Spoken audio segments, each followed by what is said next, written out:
Okay. Hi, everyone. Welcome to COEX Talk. This is Joey Grande, one of my loves. And he'll introduce himself and tell us a little bit more about his topic. Hi, and thank you for having me. As you know, I'm a very big proponent of what COEX stands for, so I'm pretty honored to be part of this talk today. I am officially trained in architecture. I mean, Maria and I go way back. That's how we know each other from studying architecture in graduate school. And then I moved to New York City to pursue my master in architecture at Pratt Institute with a minor in the urban and regional studies, always with a focus in sustainable architecture. So I practiced architecture traditionally for a couple years until life and really just my creative pursuits took me to work for architecture within fashion. So first I started my career in architectural fashion at Calvin Klein. And now I work for Balenciaga, which is part of Kering. Kering is our parent group, which is truly a fantastic company to be part of. If you don't know about Kering, Kering owns some of the biggest fashion houses in the world, including Gucci, Saint Laurent, Balenciaga, of course, Bottega Veneta, amongst others. It's the second biggest company in France. And I'm very proud to be a part of it because our sustainability efforts is truly one of the most important cores of the company. We see it all across the board. In 2019, the company was awarded the most sustainable company in the world, which to me is a great honor, right? Given in what I believe in, what I strive for.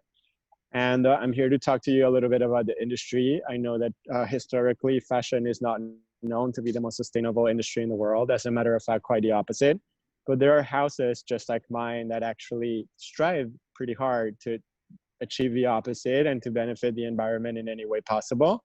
And also specifically to the way in which we apply it in architecture, the way I manage it through my lens, the architectural lens, and how, the world of fashion as a whole, at least in my company, truly cares.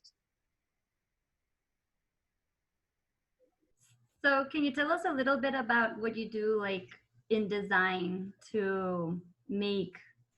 What's your involvement in design in the company? What do you do on a daily basis, and how do you make sure that your work is sustainable for the company? Right. So that's an excellent question. I'm part of the design store design team, which I mean it's headquartered in Paris, but of course the Americas office is based in New York. So I oversee the architectural design of shops and any physical presence of the store, because it could or of the brand really, because it could be a pop-up or a fashion show or an installation across the Americas. So that's the United States, Mexico, Canada, Brazil, soon to be Panama. We're growing quite strongly across the continent.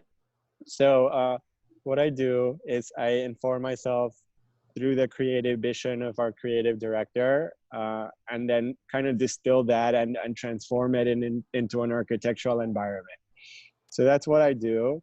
As a norm, our company is within Kering itself, which is our parent company. Balenciaga has an even more stringent I would say commitment for sustainability across every aspect of the company, but also architecture. And that's pretty interesting for me. For example, any and every project that we are involved in architecturally has to be at the very minimum LEED Gold certified. And think of LEED what you will, but at the very least it informs how to create an architecturally conscious space. So that in and of itself can be very challenging when applied to retail, because as you know, LEED is very much based in the urban context, right? So let's say you're building a multi-use development, and its proximity to bus routes gives you certain LEED points. Its proximity to like a bike station, a bike stop, a shared bike gives you certain points. So when you are creating sort of in a vacuum, and by vacuum I mean perhaps like a shopping center, you don't have access to already like predetermined points. So you have to get creative. You have to like, for instance, I'm going to talk about a very particular project I'm working on now. It's in Toronto, or it's actually outside of Toronto. So it's in a very suburban setting. And we don't have any type of connection to the, urban infrastructures, meaning like public transit or any of that. So I'm really, it's been quite challenging to make this project sustainable and architecturally, you know, or rather environmentally adhering to the principles that we have at the company. So I was thinking about how I could minimize the carbon footprint of this project. I am literally creating a little Frankenstein of a store with furniture and fixtures that I'm bringing from other regions, just so I don't have to produce new fixtures, right? I mean, these fixtures sometimes travel from Italy. That's just the way the industry works. Many of these luxury brands have all the millwork done in Italy just because that's the way the industry has worked for decades, if not centuries. So I've advocated very, very hard to minimize the travel distances in which our fixtures that are located in the stores come from. So now I was able to source a fabricator in Montreal, which is, you know, hundreds, if not thousands of miles closer than Milan, to where I'm producing or where I'm designing this project. So that already is a little win. I'm using local materials. I'm recycling a lot of fixtures that have come out from other stores, you know, refinishing them. And I want to say that maybe 60% of the fixtures that I'm going to utilize in this space have had a previous life. So that I think is a very like important achievement. Another policy that I introduced myself, and I mean I've suggested it to our regions in Asia and Paris across the world, is that all the materials that go into our shops, we make sure that they're able to be utilized at a different project if we were to rip them off. So for example, the vinyl ceiling tiles, I make sure that those are produced with recyclable material. The floor ceiling tiles that go in the back of house, I make sure that those are also being able to use after the fact if they were to be disposed. I am now working with low emission paints because we use a lot of powder coating, which means that all the wood, which our design aesthetic is very, you know, brutal to simplify it, I guess. A lot of like silver painted woods, like matte silver, to give the appearance of metals. So those can now be easily stripped with minimal involvement of chemicals, if not just by sanding, and then reused in different projects, which is to me a great win. Because when I started, we were utilizing stainless steel fixtures that were varnished just to give us an aesthetic appearance. That was a complete waste of material because the stainless steel metal is completely ruined by the varnish, and then you can never use it again. You know, stainless steel or steel as a whole is one of the most virtuous materials that you can use time and time again. So to me, that was a great conflict. We are now using carbon emission meters in the stores so that we can keep reporting constantly to the USGBC to ensure that the air quality in our spaces is up to standards. We have low flow plumbing fixtures across the board. All kinds of things like this, light metering to ensure that all of our light fixtures, of course, and I mean, if this is not a global standard, I mean, what's wrong, right? But they're all LED, low voltage. So there are all of these little things that are perhaps not as flashy as you would expect from you know, fashion design or luxury design, but they're there. And to me, they're extremely important. And to the company, they're also extremely important because it's one of our 4 core values. Be inclusive, be sustainable, be respectful. The fact that be sustainable is the second core value of the company that I work for makes me feel that we're aligned and that we share a vision. Can you tell us a little bit more about your work in inclusion? And I'm thinking about the store in New York with that, you know, my favorite, the pink one. The Yes. story about it. I wish we had a picture of it, but it's a beautiful thing that you thought, and it's just a detail. But I love the fact that a lot of people really got connected with the message that you did on that store. So, right. And I think it's a perfect moment to talk about that, given everything that's going on around us. So the story is this. About a year ago exactly, I was working in what at the moment, and still is actually, the largest Balenciaga store in the world. It's about 8,000 square feet.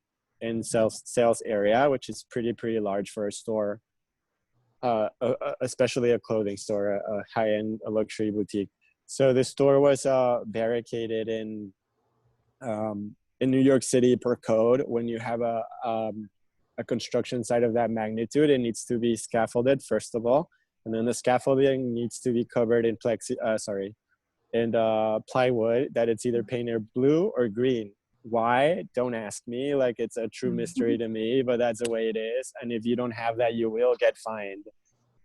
So when I started, the company had an acid green tarp with the logo of the brand, probably like 40 feet across. It's just such a large space. I mean, the storefront is about 100 feet. It's more or less of a cube. And for those of you that are not familiar with Madison Avenue, maybe you've been to New York and you know where the iconic glass cube Apple store is. So it's that same building, that same block, just on the other side. So it's a store of a very big magnitude. And it's about 40 feet tall. The glass panes and make up the facade. So this was, of course, concealed in a very like sturdy structural barricade while it was under construction. And we had this branding that just said Balenciaga on each side that faced the streets. And I proposed, since it was June a year ago, you know, Pride Month. It was also the 50th anniversary of the Stonewall riots. The company wanted to like maybe throw in a rainbow or something that was perhaps symbolic of the you know, the Pride movement. So I went in there. I sat at one of the creative meetings that I have with my team in Paris every Wednesday, and I had to pitch to them the idea of maybe using something that was a little bit more inclusive. So in the end, all it was, the entire store wrapped in pink, bright electric pink, and it says "Love is for everyone," and that's what it says. A pattern. I wish I had a picture to show you guys. A pattern of the logo of the brand and that little slogan, "Love is for everyone," repeated over and over and over and over and over and over through the facade. So that was a very cool thing to do. It cost a lot of money, but hey, it was worth it. The message got across, and with that activation, I was also able to kind of like take it further. And we produced these bags with a company in New York City that they make bags out of starch. So they look like your normal plastic bags, but they're 100% biodegradable. So my idea was like, okay, this spot on 59th and the Madison Avenue, which is very close to the Pride parade route, what if we take it further and we take it to the people? So I was able to partner with this company that produces these bags that are 100% biodegradable, again, because other than be inclusive, be sustainable is one of the 4 Balenciaga core values. We produced several of these bags, and it was pretty much a joint effort. This small company that was trying to get their product out there, we partnered. We took these bags that had the same exact logo. They were pink. They said Balenciaga. They said "Love is for everyone" over and over and over and over again. And I like that it didn't say "Love is love," because that is, you know, that's been said and done before. But love is for everyone. How inclusive how more inclusive could you get? Like, love is for humans, love is for the planet, love is for plants, love is for animals. So what we did here, we took that slogan even a little further, and it's like, love is for everyone, comma, even the planet. So we had these biodegradable plastic bags. They're actually made of starch. I have one, but it's like actually like dissolving, because that's what they're meant to do. And we took them to the corner stores all along the Pride Parade. So anybody that was around there during those days leading up to the parade and the day of the Pride Parade last year, the 50th anniversary, you could go buy a bottle of water, and they would give it to you in a Balenciaga biodegradable bag that would say "Love is for everybody." Like, and I saw them all around, and it was like great. Like, that message got out to the streets, and it was just a great feeling and very fun to be involved with that too. Yeah, I loved it. Well, does anyone want to ask Joey something? Let's buy Balenciaga. Eh, Now I want my whole wardrobe to be Balenciaga. oh my God. I got that good discount, so let me know. Only for special people. Only for special people. Uh-huh. No, we're very happy to have you. And I think that this topic is very relevant right now in all kinds of ways because as you mentioned, fashion is one of the number one polluting industries. And knowing that there are brands out there that are doing everything from the people that they're hiring to their products, their projects, it's much more than just a shirt and a shoe and a purse. No, absolutely. And I don't know. I mean, adding a little bit more to what you just said, I know that, I mean, across the board now that people have truly gained a value for sustainability amongst their consumption. And that, of course, includes fashion. I'm sure other companies are taking an approach similar to mine. But speaking about my company, for example, since 2013, there's been such a strong push carrying, again, which is the parent company of us, Gucci, Saint Laurent. They created the Materials Innovation Lab to create textile and fabric samples that are completely recyclable. My company doesn't utilize leather at all. I mean, we do sell leather goods, but they're all recycled leather fabrics that are even more expensive to produce than traditional leather. So if people are truly going out there looking to spend in something that is worth a certain amount of money, listen, this type of recycled leather is more refined than anything you can find out there. We create all of our shoes. I mean, my brand is very iconic for the shoes we produced, and something that people don't know, you know, the Balenciaga, the one that look like socks, they are 98.7% recycled fabrics down to the very bottom, to the sole itself. We cannot legally call them 100% recycled material just because we haven't been able to find a glue substance that would adhere the shoe component to the sole. But maybe one day. I know that our carrying materials innovation lab is working on it. What else can I say? The group as a whole has committed to become carbon neutral by 2030, which I think is a pretty aggressive goal and timeline, but I have no question that they'll achieve it. And lastly, I mean, something that is very interesting to me is that, I mean, and this is perhaps one of the little silver linings of the whole pandemic, is that the systematic schedule of Fashion Week has been eliminated. You know, that not only the carbon footprint that it causes from people traveling to Milan or Paris, like hundreds, if not thousands of people. I mean, that's of course like very environmentally taxing, but not just that. I mean, the electricity, the material, all of that it takes to produce some of the beautiful shows that we see. At least my company has already committed, and that has happened the past 2 seasons. Some of the most magnificent shows that I've seen actually put by a fashion house, they've been completely carbon neutral. Even the last one we had was a complete commentary on climate change and rising sea levels. But it's just very interesting to see that some fashion houses, like I said earlier, that some of the industries that are known to cause the most, you know, pollution and taxation in the environment are actually looking at reforming themselves. And I mean, 2030 in the grand scheme of things is not that far away at all. Mm-hmm. This year is always, I mean, it's almost halfway through.